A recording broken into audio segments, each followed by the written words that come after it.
Good morning everybody. Today we will discuss about grades or we can say levels of organization.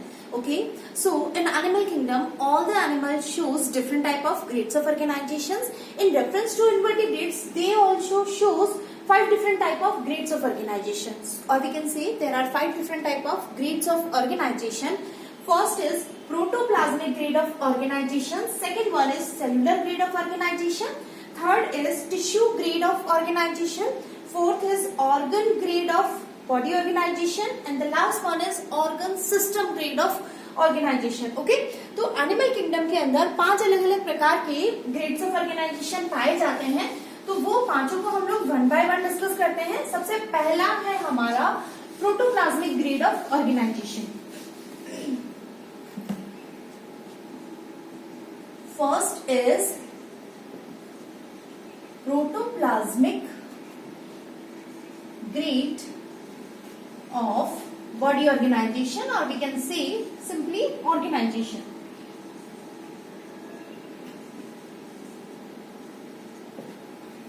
So this grade of organization, it is found in simplest phyla of invertebrates, that means it is found in protozoa. This grade of body organization is found in phylum protozoa of invertebrate.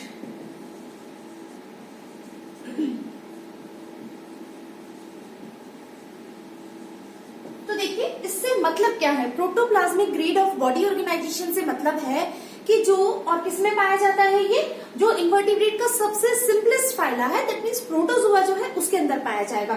तो देखिए जो protoplasmic grade of organisation से मतलब क्या है कि जो protozoans होते हैं actually these are single cellular animal. कैसे एनिमल होते हैं, ये एक कोशिकीय एनिमल होते हैं. Protozoans are single cellular animals, that means all the functions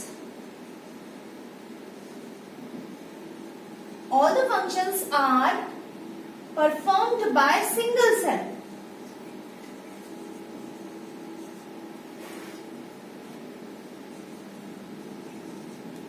It means no division of labor.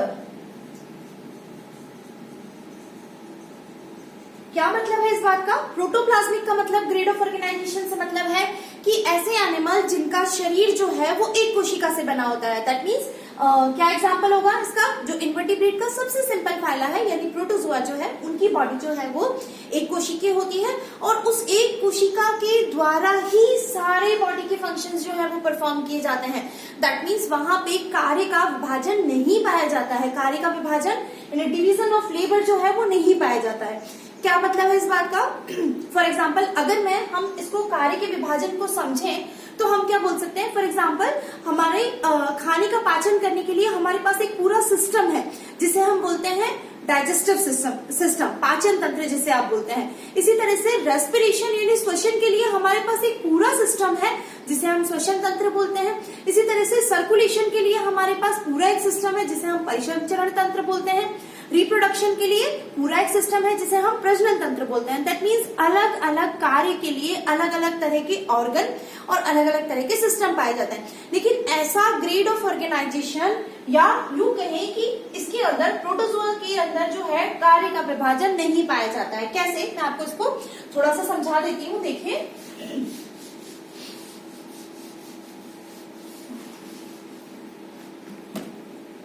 For example this is amoeba है. ये अमीबा के अंदर आप देखिए कि ये it is surrounded by a single plasma membrane. किससे सराउंड है ये, प्लाज्मा लेमा बोल दीजिए या प्लाज्मा मेम्ब्रेन बोल दीजिए. ये इसका साइटोप्लाज्म होगा, कोशिका द्रव्य जिसे आप बोलते हैं.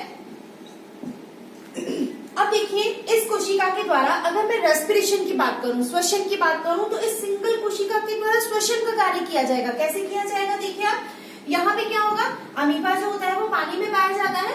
तो पानी के अंदर ऑक्सीजन की कंसेंट्रेशन सपोज होती है ज्यादा और बाहर अंदर की तरफ उसकी बॉडी में ऑक्सीजन की कंसेंट्रेशन कम होगी और बाहर जो होगा वो CO2 का कंसेंट्रेशन कंसंट्रेशन कम होगा, लेकिन अंदर उसकी बॉडी के साइटोप्लाज्म में CO2 का कंसंट्रेशन ज्यादा होगा। तो that means there is diffusion of gases, विसरण की क्रिया होगी। जो विसरण किसे कहेंगे, डिफ्यूजन किसे कहेंगे, movement of molecules from its higher concentration to its lower concentration. That means concentration of oxygen is greater in outside medium and lower in inside of the amoeba body. तो यहाँ पे आप देखिए जो ऑक्सीजन है वो बाहर से अंदर डिफ्यूज होगी और कार्बन डाइऑक्साइड जो है वो उसकी बॉडी में ज्यादा है एज कम्पेयर टू आउटसाइड और वी कैन से सराउंडिंग। तो कार्बन डाइऑक्साइड बाहर आ जाएगी। तो इसके द्वारा डिफ्यूजन से इसने क्या कर लिया, रेस्पिरेशन का कार्य कर लिया।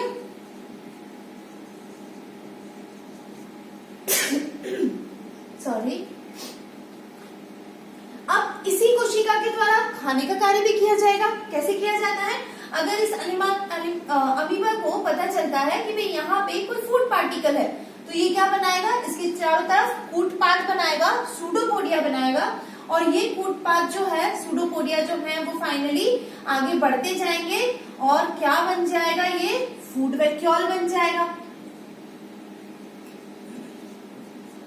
ये फूड वैक्यूल जो है इसके कोशिका द्रव्य के अंदर मूव करेगी, राउंड मूवमेंट करेगी ड्यू टू साइक्लोसिस। यानी जो अमीबा का साइटोप्लाज्म होता है वो राउंड राउंड मूव करता रहता है and this movement is known as cyclosis. तो ये जो अमीबा फूड वैक्यूल है ये अंदर की तरफ मूव करना शुरू होगी। इसके साथ डाइजेस्टिव वैक्यूल जिसे लाइसोसोम बोलते हैं वो जुड़ जाएंगे। लाइसोसोम अपना जो डाइजेस्टिव एंजाइम है वो इस फूड वैक्यूल में पोर कर देंगे और फाइनली ये फूड वैक्यूल के अंदर खाने का डाइजेशन जो है वो होने लग जाएगा और जो डाइजेस्टेड मटेरियल है वो एब्जॉर्ब होना शुरू हो जाएंगे इसके साइटोप्लाज्म के अंदर और फाइनली वेस्ट प्रोडक्ट बनेगा जिसे वो बाहर डिस्चार्ज कर देगा।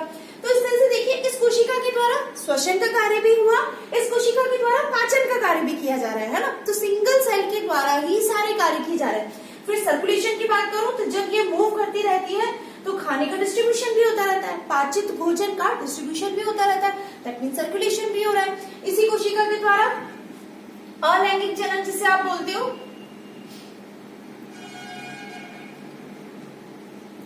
और we can say asexual reproduction.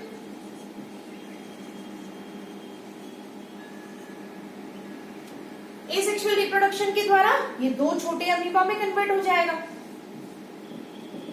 तो क्या कहना चाह रही हूं मैं कि प्रोटोप्लाज्मिक ग्रेड ऑफ ऑर्गेनाइजेशन के अंदर बॉडी सिर्फ एक कोशिकीय होती है और उस एक कोशिका के द्वारा ही सारे कार्य किए जाते हैं, कार्य का विभाजन नहीं पाया जाता है। जैसे हमने यहाँ पे देखा क्या हो रहा है, इसी अमीबा के द्वारा सेल के द्वारा रेस्पिरेशन किया जा रहा है, इसी के द्वारा खाने को लिया जा रहा है, इंटेक किया जा रहा है, उसका फर्दर पाचन जो है डाइजेशन किया जा रहा है, उस पाचित भोजन को अवशोषित किया जा रहा है, दैट मीन सर्कुलेट किया जा रहा है और इसी कोशिका के द्वारा रिप्रोडक्शन का कार्य भी किया जा रहा है। तो this grade of organisation is known as protoplasmic grade of organisation.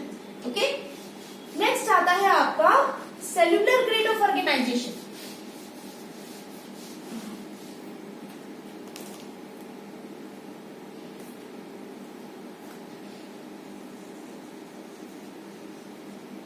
Cellular grade of body organization, it is found in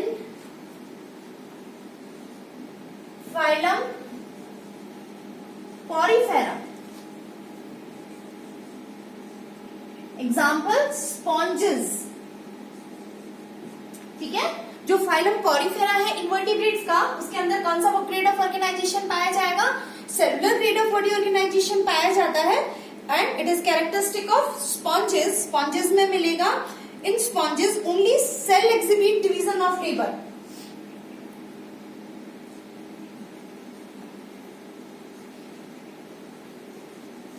only cells exhibit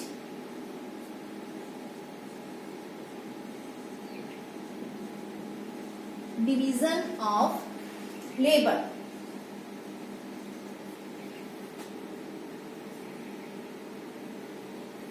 For performing specialized function।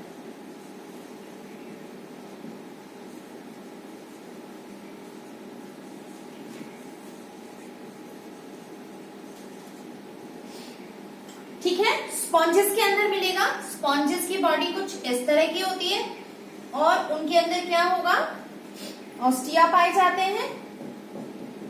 Body बहुत सारी कोशिकाओं से मिलकर बनी होती है। दैट मीन्स जो हमने अभी क्या बात किया था, प्रोटोप्लाज्मिक ग्रिड ऑफ ऑर्गेनाइजेशन में बॉडी सिंगल सेल से बनी हुई होगी, जबकि cellular grade of body organisation के अंदर बॉडी जो है वो मल्टी सेलुलर होती है, बहुकोशिकीय होगी। बॉडी कैसी होगी, मल्टी सेलुलर बॉडी पाई जाएगी इसके अंदर, बहुकोशिकीय बॉडी शरीर पाया जाएगा। और इसके अंदर एक चीज और पाई जाएगी कि जो कार्य का विभाजन है वो कोशिकाओं में पाया जाएगा। अलग अलग कोशिकाएं जो है वो अलग अलग कार्य करेगी। तो ऐसा ग्रिड ऑफ ऑर्गेनाइजेशन जिसके अंदर बॉडी जो है वो बहुकोशिकीय होती है और कोशिकाएं जो है उनके अंदर कार्य का विभाजन पाया जाता है। वो कोशिकाएं अलग अलग प्रकार के कार्य जो है वो करती हैं। तो ये ग्रिड ऑफ ऑर्गेनाइजेशन जो है वो क्या कहलाएगा, cellular grade of organization, and it is found in phylum porifera of invertebrates. Next आता है tissue grade of body organization और cell tissue grade of body organisation.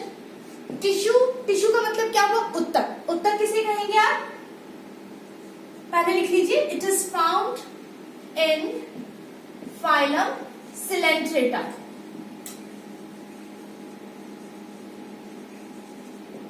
That means किस किस में मिलेगा, हाइड्रा हो गया, ओबेलिया हो गया, ऑरेलिया हो गया, है ना। ये सारे एग्जाम्पल है किसके, फाइलम सिलेंट्रेटा के। तो इसके अंदर आप देखिए अब क्या हो गया कि जब इवोल्यूशन हो रहा था तो सबसे पहले कैसे एनिमल आए, एक कोशिकीय एनिमल आए। धीरे धीरे जब वातावरण की परिस्थितियां बदलती गई तो एनिमल ने क्या किया, उनके लिए जब फेवरेबल कंडीशन आई तो अपनी बॉडी के अंदर भी चेंज किया। तो अब जो एनिमल है वो कैसे हो गए, मल्टी सेलुलर एनिमल्स हो गए, यानी कि स्पंजेस आ गए। धीरे धीरे फिर और चेंजेस आए, एनिमल ने अपने अंदर और बदलाव किया। अब क्या हो गया, पहले सेलुलर था, उसके बाद आ गया टिश्यू बनना शुरू हो गया। दैट मीन्स जो उत्तक किसे कहेंगे, संरचनात्मक व कार्यात्मक दृष्टि से कोशिकाओं का एक समूह जो एक ही कार्य करता है वह क्या कहलाएगा, टिश्यू कहलाता है। Group of cells which are similar in structure and function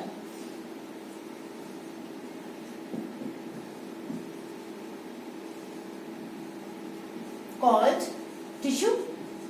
उत्तक कहेंगे इसे, मतलब कोशिकाओं का वह समूह जो कि संरचनात्मक व कार्यात्मक दृष्टि से एक होता है उसे हम उत्तक कहते हैं। तो अब क्या हो गया, मैंने क्या बताया, उसके अंदर पोरीफेरा के अंदर कोशिकाओं के अंदर कार्य का विभाजन जा रहा है। अब यहाँ पे क्या होगा, सिलेंट्रेटा के अंदर की जो कोशिकाएं सेम काम कर रही थी, जो कोशिकाएं संरचनात्मक दृष्टि से सेम थी, वो आपस में एक साथ हो गई और उन्होंने एक जैसा काम करना शुरू कर दिया। तो ये ग्रेड ऑफ ऑर्गेनाइजेशन क्या कहलाएगा, tissue grade of body organisation. That means पहले सिंगल सेल, फिर उसके बाद मल्टी सेलुलर ऑर्गेनाइजेशन हुआ, फिर टिश्यू सेलुलर ऑर्गेनाइजेशन हो गया। दैट मीन्स कोशिकाओं का समूह जो है वो एक जैसा, जो संरचनात्मक व कार्यात्मक दृष्टि से एक जैसा है, वो साथ में आ गए और उन्होंने एक साथ एक जैसा कार्य करना शुरू कर दिया। तो किसमें मिलेगा ये ऑर्गेनाइजेशन, हाइड्रा के अंदर मिलेगा।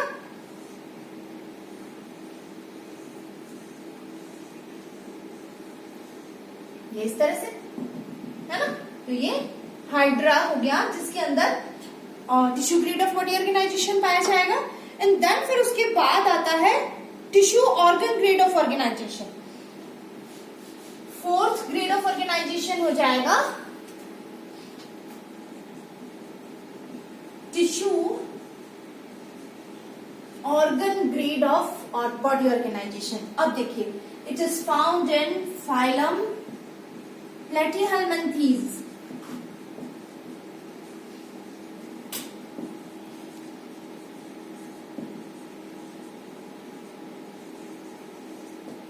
दैट मीन्स प्लेटफॉर्म जिसे आप बोलते हो, चपटे कृमि, किसमें मिलेगा ये, चपटे कृमि के अंदर मिलेगा।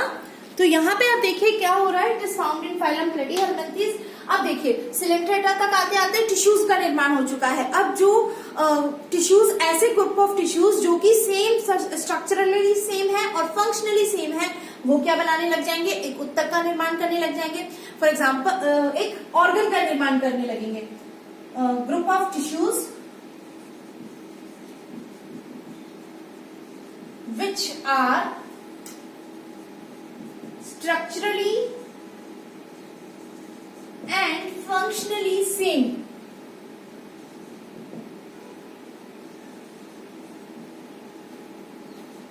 They form organ.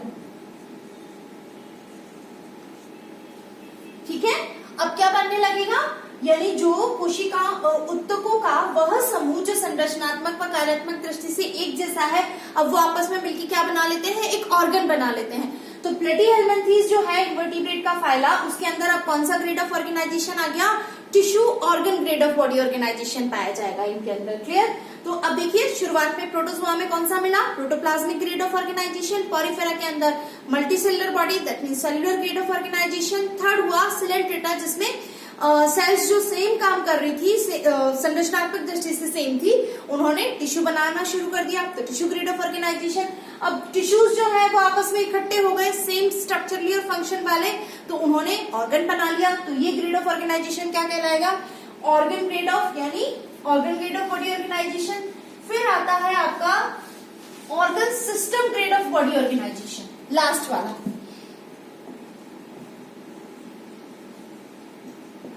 Organ system grade of body organisation. अब क्या हो जाएगा, जो भी it is found in all the higher animals.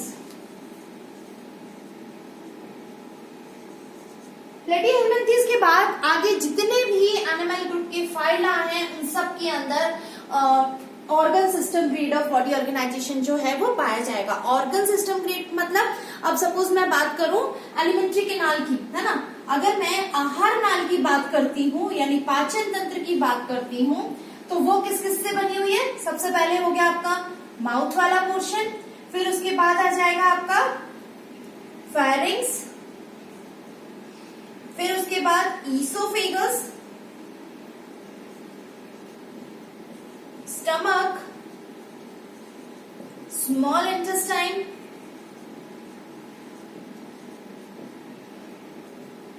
Large intestine,